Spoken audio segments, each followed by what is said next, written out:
Friends, let us begin with a scene that may feel familiar. You are at work or perhaps scrolling through your phone, or maybe in a conversation with someone you care about. A piece of feedback arrives. It might be delivered in a formal performance review. Your recent project lacked the strategic depth we expected. It could be a comment online, blunt and anonymous, "This is a terrible take." Or it might be a subtle, almost throwaway line from a loved one, "You always seem so stressed lately." What happens in that moment? For so many of us, the world narrows. A sharp, stinging sensation takes hold in the chest. The mind begins to race, replaying the words over and over. A hot wave of defensiveness washes over us, followed by a cold tide of self-doubt. We build entire narratives around these few words. They think I'm incompetent. I've failed. I'm not good enough. The rest of the day, perhaps even the week, is colored by this single event. We find our inner peace shattered, our focus fragmented, all because of an opinion that originated outside of ourselves. This experience is a fundamental part of the human condition, yet it causes us such profound and recurring distress. This leads us to a crucial philosophical question, a question the Stoics dedicated their lives to answering. Why do we grant the words and opinions of others such immense power over our own inner state? Is our tranquility truly so fragile that it can be broken by a mere puff of air shaped into sound? Or is there another way to exist? What if we could learn to see the arrow of criticism flying towards us, and instead of baring our chest to its point, we could simply step aside? The ancient Stoics would argue that we absolutely possess this power. The key lies not in building thicker skin or learning to ignore the world, but in fundamentally re-engineering our understanding of what can and cannot harm us. The foundation of this mental re-engineering is perhaps the most vital principle in all of Stoicism, the dichotomy of control. The formerly enslaved philosopher, Epictetus, one of the most brilliant minds of the school, taught this with piercing clarity. He argued that all of human experience can be sorted into two distinct baskets. In one basket are the things that are within our control. In the other, much larger basket, are the things that are not. So what is it that we truly have control over?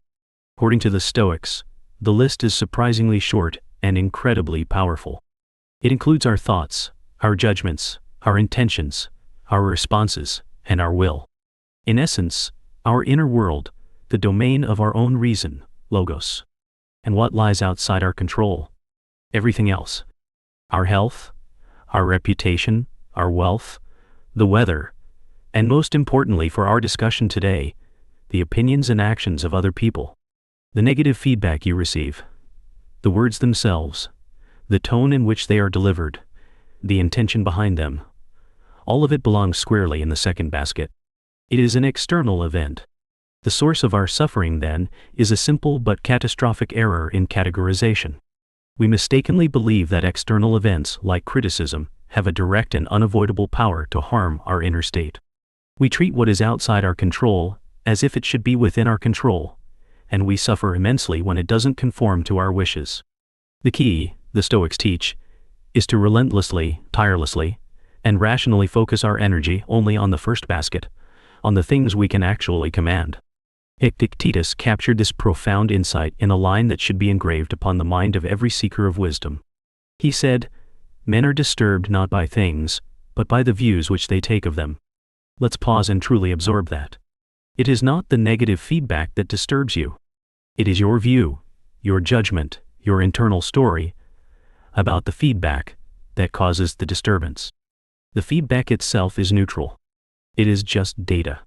It's a collection of sounds or pixels. It has no inherent power to create anger, shame, or anxiety within you. That power is one that you, and only you, can grant it. Let us use a metaphor.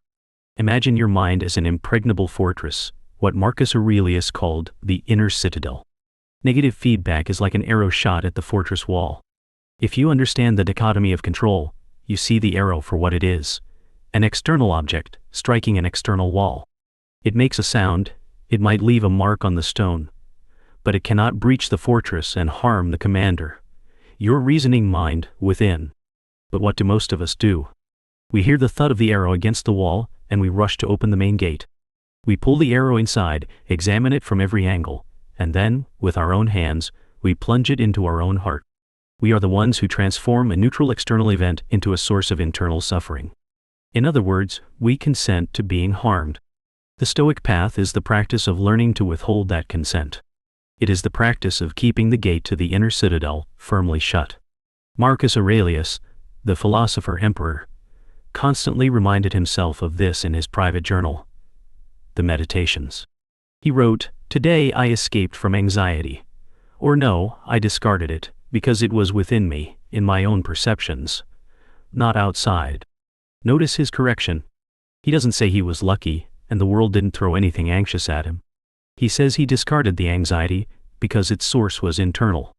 He recognized that the anxiety was a product of his judgment about external events, and since his judgments were within his control, he could simply choose to set them aside. This is the radical freedom that Stoicism offers. This all sounds wonderfully rational, but how do we apply it when the sting of criticism feels so real and immediate? Theory must be forged into practice. Here are 3 concrete mental exercises to begin your training. First, the practice of the pause and dissection. This is your first line of defense, an emergency brake for the reactive mind. The next time you receive a piece of negative feedback, before you feel the familiar spiral of emotion, you must force a pause, even for a single second. In that sacred pause, you will perform a mental dissection, asking 2 simple questions inspired by Epictetus. Question 1. Is this thing that is happening to me within my control or outside of my control? You must answer honestly. The words that were said? Outside your control. The person's opinion of you? Outside your control. Their intention, whether malicious or helpful? Outside your control. Acknowledge this. Verbally, in your mind say, "This comment is an external. It is not mine to control." This act alone begins to create distance between you and the event. It stops the immediate emotional fusion. Question 2. What is my initial judgment about this external, and is this judgment helping me? Your initial judgment might be, "This is a catastrophe," or "They are right, I am a failure." Now, hold that judgment up to the light of your reason, logos. Is it truly a catastrophe? Or is it simply information? Is this judgment serving your ultimate goal, which the Stoics would say is to live a life of virtue and achieve tranquility? Apatheia. The judgment that you are a failure does not help you become more wise, just, courageous, or temperate. It only produces useless, painful passion. In that moment, you can choose to discard the unhelpful judgment. You can say to yourself, "I will not accept this initial panicked assessment. I will look at the data calmly later, when my reason is in command." This isn't about suppression. It is about rational inspection. You are not ignoring the feedback. You are refusing to be immediately hijacked by your unexamined reaction to the feedback. Second, the Sieve of Reason, filtering for virtue. Once you have paused and created some space, you can move to a more thorough analysis. This is where we can bring in another great Stoic, Seneca, who advised us to consider the source of any criticism. We can build on this idea with a metaphor, the Sieve of Reason. Imagine pouring the raw feedback, the words, the tone, the context, into a fine mesh sieve. Your job is not to emotionally react to the raw material, but to calmly shake the sieve and see what, if anything, of value remains. The mesh of your sieve is made of 3 rational questions. Is it true? Be ruthlessly honest with yourself. Ignore the speaker's tone. Ignore your own ego's defensiveness. Is there a kernel of truth in the feedback? Perhaps your project did lack strategic depth. Perhaps you have been more stressed than usual. If there is truth, it is a gift. It is an opportunity to improve, to move closer to virtue. A wise person is grateful for true information, no matter how unpleasantly it is delivered. Is it from a credible source? As Seneca would suggest, does this feedback come from a person of wisdom and good character whom you respect? Or does it come from someone who is consistently angry, ignorant, or malicious? The opinion of a wise mentor is worth 1,000 times more than the anonymous insult of a stranger online. Your reason should assign weight accordingly. Criticism from an unreliable source has no claim on your tranquility. Is it useful? This is the ultimate pragmatic test. Even if the feedback is partially true and from a decent source, Is there anything actionable you can do with it? You're too tall is not useful feedback. Your reports could be more concise by using bullet points is useful. Your goal is to extract only the useful data for self-improvement. Everything that fails to pass through this sieve, the malice, the inaccuracy, the uselessness, the pure emotional baggage, is dross. You can and should let it fall away without a second thought. It is not yours. It has no power over you. What remains, the small, pure nuggets of truth and utility, is what you can work with, calmly and rationally, to become a better version of yourself. This is how you transform a potential attack into a tool for growth. This is the essence of amor fati, the love of one's fate, accepting everything that happens, even painful feedback, and choosing to use it as fuel for the fire of your own excellence. Third, premeditatio malorum, the rehearsal for resilience. This is a proactive practice. The Stoics believed in preparing the mind for hardship before it arrives.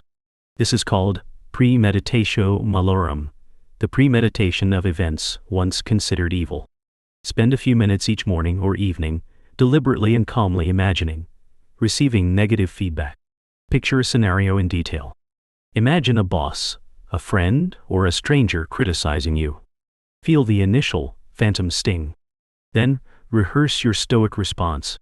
Walk yourself through the pause and dissect method. Remind yourself, their words are externals. My judgment is mine. Practice running the imagined feedback through the Sieve of Reason.